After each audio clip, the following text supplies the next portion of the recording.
How to see your Facebook account created date. Hey there, welcome back to the channel, and let's get right into this tutorial.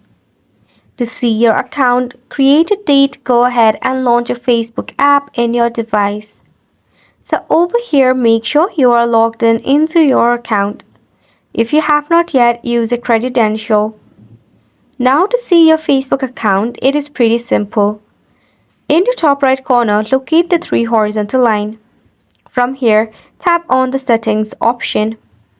Right from here, go ahead and check out the Meta Account Center.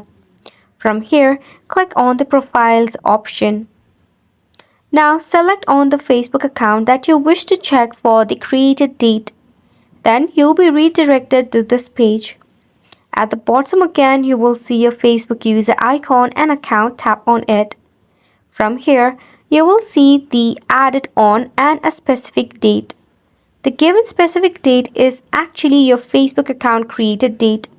So this is how you can actually see your Facebook account created date. Isn't it simple?